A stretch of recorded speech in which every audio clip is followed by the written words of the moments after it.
जनता को सपने दिखाने का काम अब तक केजरीवाल किया करते थे, लेकिन अब इस मामले में नवजोत सिंह सिद्धू ने उन्हें चुनौती देनी शुरू कर दी है। नवजोत सिंह सिद्धू इन दिनों जहां जाते हैं वहां अपने अदृश्य पंजाब मॉडल की बात करते हैं, चन्नी सरकार की बैंड बजाते हैं, केजरीवाल पर निशाना साधते हैं और फिर तमाम तरह के ऐसे वादे करते हैं जो वो पूरा नहीं कर पाए। हद तो तब हो गई जब फगवाड़ा की एक रैली में सिद्धू ने 5 लाख लोगों को नौकरी देने का वादा कर डाला और ये भी कह डाला कि अगर ऐसा नहीं हुआ तो वे राजनीति हमेशा के लिए छोड़ देंगे। इस दौरान सिद्धू ने भारतीय जनता पार्टी पर राज्य के नेताओं को डराने के आरोप लगाए। साथ ही उन्होंने आम आदमी पार्टी और शिरोमणि अकाली दल पर भी निशाना साधा। सिद्धू ने कहा कि वे वादा करते हैं कि उनका 13 सूत्रीय कार्यक्रम गरीबों के कल्याण के लिए है। उन्होंने कहा, मैं वादा करता हूं कि राज्य में कांग्रेस की सत्ता आने के बाद अगर 5 लाख नौकरियां नहीं दी तो मैं राजनीति छोड़ दूंगा। उन्होंने आरोप लगाया कि केंद्रीय एजेंसीज की तरफ से नेताओं को धमकाया जा रहा है। पूर्व क्रिकेटर ने दावा किया, नेताओं को धमकी मिल रही है, भाजपा में शामिल हो जाओ, नहीं तो कार्रवाई के लिए तैयार रहें। जालंधर में भाजपा दफ्तर को लेकर सिद्धू ने कटाक्ष किया। उन्होंने कहा कि पार्टी ने किसानों के डर के कारण 5 सालों से दफ्तर नहीं खोला। उन्होंने कहा, बीजेपी ऑफिस खुलने का मतलब है या तो आ जाओ साढ़े दफ्तर जालंधर, नहीं तो कर देंगे जेल दे अंदर। उन्होंने कहा कि आप और शिरोमणि अकाली दल जनता को लॉलीपॉप थमा रही हैं। सिद्धू ने दिल्ली के मुख्यमंत्री अरविंद केजरीवाल पर निशाना साधा कि दिल्ली में 22,000 शिक्षक सड़कों पर बैठे हुए हैं, लेकिन सीएम कुछ नहीं कर रहे। सिद्धू ने रविवार को कहा कि आगामी विधानसभा चुनाव अगली पीढ़ी और पंजाब को माफिया से बचाने के लिए। उन्होंने कहा, अगर आप पंजाब और अगली पीढ़ी को बचाना चाहते हो तो हमारे लिए वोट करें, लेकिन अगर आप पंजाब को रहने लायक नहीं बनाना चाहते तो आप चोरों और माफियाओं को वोट दे सकते हैं। उन्होंने कहा कि अच्छाई और माफिया, सच्चाई और झूठ के बीच चुनने का चुनाव अच्छा मौका है। प्रदेश कांग्रेस अध्यक्ष फगवाड़ा विधायक बलविंदर सिंह धालीवाल की तरफ से आयोजित रैली में पहुंचे थे। शिवसेना सांसद संजय राउत अपनी कुल सियासी हैसियत से कुछ ज्यादा ही बोलने लगे हैं। पीएम मोदी पर हमला करने के लिए राउत ने जवाहरलाल नेहरू के जमाने से लेकर इंदिरा गांधी के द्वारा इस्तेमाल की गई गाड़ियों की लिस्ट बता दी और अपनी तरफ से यह साबित कर दिया कि पीएम मोदी के काफिले में शामिल की गई नई गाड़ी महज फिजूल खर्ची है। लेकिन राउत ने तब के खतरे और अब के खतरे की तुलना करना जरूरी नहीं समझा और कह डाला कि पीएम मोदी शाह खर्ची कर रहे हैं।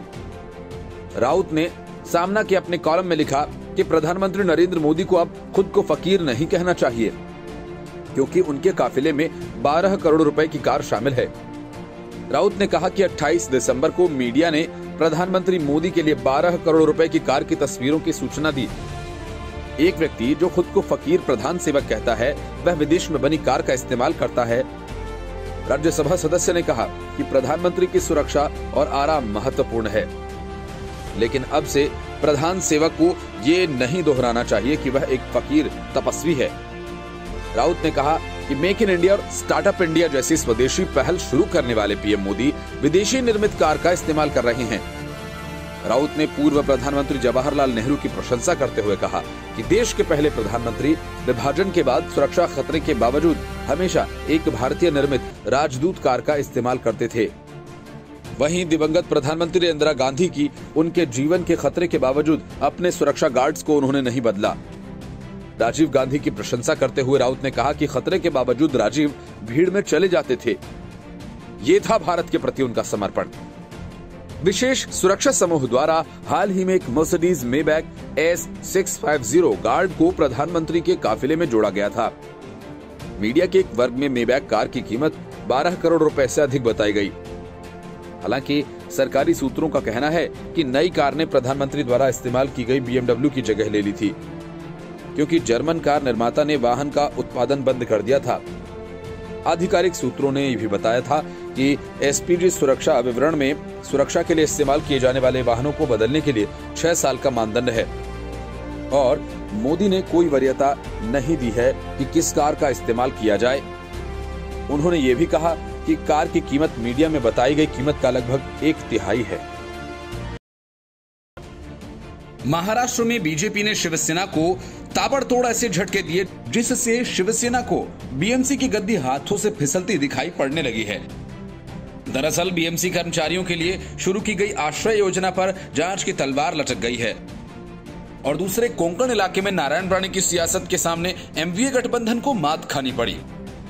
मामला कोंकण का है, इसलिए बीएमसी के चुनाव पर उसका बड़ा असर देखने को मिल सकता है और दूसरा मामला तो सीधा बीएमसी के भ्रष्टाचार से जुड़ा है। महाराष्ट्र के राज्यपाल भगत सिंह कोश्यारी ने शिवसेना को बड़ा झटका देते हुए बीएमसी की आश्रय योजना की जांच कराए जाने के आदेश दिए। राज्यपाल ने इस मामले में महाराष्ट्र के लोकायुक्त को जांच के आदेश दिए। बीजेपी का आरोप है कि 1800 करोड़ का घोटाला बीएमसी की आश्रय योजना में हुआ। आश्रय योजना को लेकर बीजेपी के आरोपों के मुताबिक सीबीसी नियमों का उल्लंघन करते हुए नियम के मुताबिक अगर किसी टेंडर में कोई एक ही पार्टिसिपेशन हिस्सा लेता है तो टेंडर वापस बुलाना चाहिए, लेकिन ऐसा नहीं हुआ। आश्रय योजना के तहत बीएमसी कर्मचारियों के लिए घर बना रही थी। बीजेपी का आरोप है कि बीएमसी और शिवसेना ने 1800 करोड़ रुपए का घोटाला किया। बीजेपी ने राज्यपाल भगत सिंह कोश्यारी से मिलकर इस मामले की शिकायत की थी और लोकायुक्त से पूरे मामले की जांच की मांग की। वहीं दूसरी तरफ सिंधुदुर्ग जिला बैंक चुनाव को लेकर भाजपा और शिवसेना में खींचतान चल रही थी। इस चुनाव में 19 में से 11 सीटों पर भाजपा समर्थक उम्मीदवारों की जीत हुई। इलाके के बाद कोंकण के बीजेपी कार्यकर्ता जश्न के मूड में हैं। 8 जगहों पर शिवसेना कांग्रेस समर्थित उम्मीदवारों की जीत हुई। उसके बाद कोंकण में नारायण राणे के वर्चस्व को और बढ़ते देखा गया। सतीश सावंत इस चुनाव में एमवीए सरकार का प्रतिनिधित्व कर रहे थे, जिनके राजनीतिक कद पर बुरा असर पड़ रहा है। हालांकि भाजपा जिलाध्यक्ष राजेंद्र पीढ़ी को भी हार का सामना करना पड़ा। कोंकण में राणे ने एक बार फिर से साबित कर दिया कि इस इलाके में उनके वर्चस्व में कोई कमी नहीं आई है। इस चुनाव में एमवीए सरकार की तरफ से सहकार समृद्ध पैनल और बीजेपी की तरफ से सिद्धिविनायक समृद्ध पैनल मैदान में था। अखिलेश यादव ने पुष्पराज जैन के बचाव में बड़ा अभियान छोड़ रखा था, लेकिन उसका नतीजा कुछ निकला नहीं और पुष्पराज जैन के आवास पर पिछले 72 घंटे से चल रही छापेमारी अब तक खत्म नहीं हुई। लेकिन अखिलेश यादव को मुश्किल में डालने वाली बात यह है कि आयकर विभाग ने पुष्पराज जैन को हिरासत में ले लिया है। पुष्पराज के हिरासत में जाने के बाद बीजेपी के हमले और तेज हो गए, जो चुनावी मौसम में अखिलेश यादव के लिए अच्छे संकेत नहीं है। एमएलसी पुष्पराज उर्फ पंपी जैन के घर पर 72 घंटों से भी अधिक समय से आयकर विभाग की छापेमारी के बाद आयकर विभाग के कुछ अधिकारी और आधा दर्जन पुलिसकर्मी पंपी के घर पहुंचे थे। इसके बाद सुबह 9 बजे के करीब यह टीम पुष्पराज जैन को अपने साथ ले जाती दिखी। खबर यह है कि कन्नौज में जैन के घर और फैक्ट्री पर अब भी पुलिसकर्मी मौजूद हैं। आयकर विभाग की टीम सपा एमएलसी को अपने साथ कन्नौज से कानपुर ले गई है। इसके साथ ही टीम अपने साथ कई बैग में दस्तावेज भी ले जाती दिखी। पुष्पराज जैन को 2016 में इटावा फारुखाबाद से एमएलसी के रूप में चुना गया था। वह प्रगति आरोमा ऑयल डिस्टिलर्स प्राइवेट लिमिटेड के सह मालिक हैं। हाल के दिनों में यूपी की सियासत में चर्चा बटोर रही समाजवादी इत्र इन्हीं की कंपनी ने बनाई थी। उनके इस बिजनेस की शुरुआत उनके पिता सेविल लाल जैन ने 1950 में शुरू की थी। Bureau report, news of India. Meghalaya के राज्यपाल सत्यपाल मलिक अब राकेश टिकैत की बोली बोलने लगे हैं। बहुत हद तक टिकैत के अंदाज में धमकी देते हुए उन्होंने कहा कि आंदोलन फिर से शुरू हो सकता है। उन्होंने कहा कि किसानों पर आंच आई तो उन्हें कोई भी बड़ा पद छोड़ते समय नहीं लगेगा। साथ ही उन्होंने कहा कि किसान आंदोलन अभी खत्म नहीं बल्कि स्थगित हुआ है और कभी भी फिर से शुरू हो सकता है। उन्होंने केंद्र सरकार को किसानों के साथ ईमानदारी बरतने की सलाह देते हुए कहा कि किसानों पर दर्ज सभी मामले वापस लिए जाने चाहिए और एमएसपी पर तुरंत कानून बनाया जाना चाहिए। सत्यपाल मलिक ने जो राकेश टिकैत कहते घूम रहे हैं, दूसरी तरफ राकेश टिकैत ने धमकी भरे अंदाज में कहा कि वे 26 जनवरी को ट्रैक्टर मार्च निकालेंगे। सत्यपाल मलिक ने खुद को किसानों और समाज के लिए हमेशा तत्पर रहने वाला बताते हुए कहा कि वो इनसे जुड़े मुद्दों के लिए हमेशा अग्रणी खड़े रहेंगे। उन्होंने तीनों कृषि कानूनों को रद्द किए जाने को किसानों की बड़ी जीत बताते हुए उन्हें सलाह दी कि वो एमएसपी के लिए एकजुट रहें, तभी बात बनेगी। सत्यपाल मलिक ने कहा कि वो प्रधानमंत्री नरेंद्र मोदी को काफी पहले ही आगाह कर चुके थे। और जब उनकी समझ में आया तो किसान आंदोलन समाप्त हुआ। एमएसपी को कानूनी रूप देने की मांग करते हुए उन्होंने कहा कि खाप पंचायतों द्वारा लिए जाने वाले फैसले हमेशा सही होते हैं और समाज में एकता भी बनी रहती है। कितलाना टोल महापंचायत पर उनका कहना है कि राजनीतिक षड्यंत्र के कारण वो इसमें शामिल नहीं हुए और राजनीति वाले पंचायतों से वे दूर ही रहते हैं। दूसरी तरफ राकेश टिकैत ने कहा कि किसान आंदोलन अभी समाप्त नहीं हुआ है। 15 जनवरी को संयुक्त किसान मोर्चा की बैठक होगी जिसमें महत्वपूर्ण निर्णय लिए जाएंगे। टिकैत ने आरोप लगाते हुए कहा कि सरकार का ध्यान किसानों की जमीन पर है, इससे सचेत रहने की जरूरत है। सरकार का अगला वार उन भूमिहीन किसानों पर है जो पशु पाल कर दूध बेचकर गुजार बसर करते हैं। उन्होंने कहा कि हर साल 26 जनवरी को किसानों का ट्रैक्टर मार्च निकाला जाएगा। Bureau report, news of India. Arvind Kejriwal ने दिल्ली में 500 नए स्कूल्स खोलने का वादा किया था, लेकिन स्कूल छोड़कर केजरीवाल की सरकार ने 1000 ठेके खुलवा दिए। तो नई शराब पॉलिसी पर दिल्ली की केजरीवाल सरकार चौतरफा घिर गई। भाजपा ने सड़कों पर उतरकर विरोध प्रदर्शन किया, तो वहीं कुमार विश्वास ने केजरीवाल की जबरदस्त फिरकी ले ली। भाजपा के नेताओं और कार्यकर्ताओं के प्रोटेस्ट से सड़कों पर लंबा जाम लग गया। इधर मशहूर कवि कुमार विश्वास ने 500 करोड़ की डील की पोल खोल डाली, तो दिल्ली की सर्दी में सियासत का माहौल गर्मा गया। इसमें कुमार विश्वास ने छोटे वाले के साले का जिक्र किया तो सोशल मीडिया पर लोगों ने जमकर मौज ली। असल में दिल्ली सरकार की नई आबकारी नीति के खिलाफ भाजपा के कार्यकर्ताओं ने प्रदर्शन किया। अक्षरधाम मंदिर सहित राष्ट्रीय राजधानी में कई जगह सड़कों पर चक्का जाम किया गया। इस कारण रिंग रोड और कई अन्य प्रमुख मार्गों पर लंबा जाम लग गया।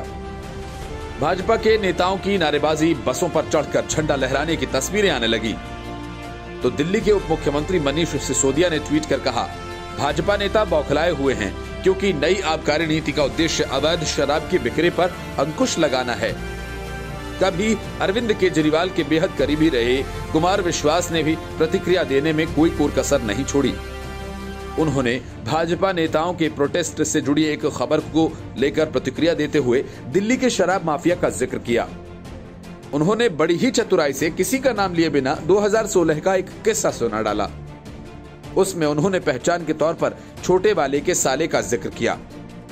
विश्वास ने लिखा कि पीने वालों की उम्र 21 से 18 करने और 1000 नए ठेके खुलवाने की पॉलिसी लागू करवाने की सिफारिश को लेकर 2016 में दिल्ली शराब माफिया दारू जमाखोर विधायक के साथ मेरे पास आया था। मैंने दुत्कार कर भगाया था और दोनों नेताओं को चेताया था। अब छोटे वाले के साले ने 500 करोड़ की डील में मामला सेट कर लिया। अब इस तरह की चर्चाएं होने लगी कि छोटे वाले और उसके साले कौन हैं। लोग ये अनुमान लगा ही रहे थे कि कुछ देर बाद उत्तम नगर से आम आदमी पार्टी के विधायक नरेश बाल्यान का ट्वीट आ गया। विधायक ने लिखा कि लगता है आज सुबह गलत पदार्थ का सेवन कर लिया है आपने। 2021 तक दिल्ली में शराब पीने की आयु 25 वर्ष थी, नई नीति के बाद 21 वर्ष की गई है। उन्होंने विश्वास पर तंज कसते हुए लिखा कि दूसरा तथ्य ये है कि शराब का एक भी ठेका नहीं बढ़ा है, 4 कम हुए हैं। बाकी हमें पता है कि राज्यसभा का दर्द जीवन भर रहेगा, ऐसे ही झूठ फैलाते रहें। नरेश बाल्यान के इस ट्वीट में कुमार विश्वास को लेकर राज्यसभा की कथित महत्वाकांक्षा का तंज भी शामिल था। नरेश बाल्यान खुलकर मैदान में आ गए तो कुमार विश्वास को फिर चुटीले बाण दागने का मौका मिल गया। उन्होंने झट से ट्वीट किया कि चोर जो चुप ही रह जाता तो कम पिटता, बाप का नाम बताने की जरूरत क्या थी। मुस्कुराते स्माइली के साथ विश्वास ने कहा, मैंने तो बस दारू जमाखोर विधायक लिखा था, तुम ही आए, ये जताने की जरूरत क्या थी बालक। बहरहाल दिल्ली की नई एक्साइज पॉलिसी को लेकर शुरू हुआ विवाद थमता नजर नहीं आ रहा है। बीजेपी का कहना है कि केजरीवाल सरकार ने 500 स्कूल्स का वादा किया था, लेकिन 1000 नए ठेके खोल दिए। नवजोत सिंह सिद्धू के खिलाफ पंजाब में मंत्रियों में रोष बढ़ता जा रहा है। भारत भूषण आशु के बाद अब गृह मंत्री सुखजिंदर सिंह रंधावा ने सिद्धू को आड़े हाथों लिया है।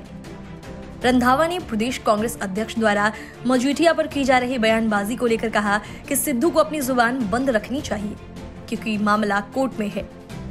सिद्धू को यह संदेश नहीं देना चाहिए कि कोई राजनीतिक बदलाखोरी हो रही है। सिद्धू अगर कह रहे हैं कि उनके कहने पर कार्रवाई हो रही है तो ठीक है, लेकिन ऐसे बोलना नहीं चाहिए। पंजाब विधानसभा चुनाव में कूदने से पहले प्रदेश कांग्रेस में फिर अहम का टकराव शुरू हो गया है। रंधावा ने कहा कि सिद्धू अति महत्वाकांक्षी हैं। उन्हें मैं के बजाय यह कहना चाहिए कि मेरी पार्टी करेगी। रंधावा ने यह भी कहा कि मंच पर खड़े होकर प्रत्याशी की घोषणा करना कांग्रेस का कल्चर नहीं है। सिद्धू को पार्टी का कल्चर सीखना चाहिए। रंधावा से पहले आशु ने भी सिद्धू को यही सलाह दी थी। रंधावा ने सिद्धू द्वारा स्टेज से खड़े होकर प्रत्याशियों की घोषणा करने पर भी सवाल खड़े किए। गृह मंत्री ने कहा कि स्क्रीनिंग कमेटी नाम फाइल करके कांग्रेस वर्किंग कमेटी को भेजती है। CWC उस नाम पर मोहर लगाती है। स्टेज से प्रत्याशी की घोषणा करनी हो तो स्क्रीनिंग कमेटी या पार्टी हाईकमान की क्या जरूरत है। रंधावा ने कहा कि जब से मैं गृह मंत्री बना हूं, सिद्धू नाराज हैं। हालांकि मेरी उनसे बात नहीं हुई है। उन्होंने कहा कि हाईकमान कहें तो मैं गृह मंत्री पद से इस्तीफा दे दूं और इस्तीफा सिद्धू के चरणों में रख दूं। रंधावा यही नहीं रुके, उन्होंने कहा कि सिद्धू अगर कहें तो मैं राजनीति भी छोड़ दूंगा। Bureau report, news of India.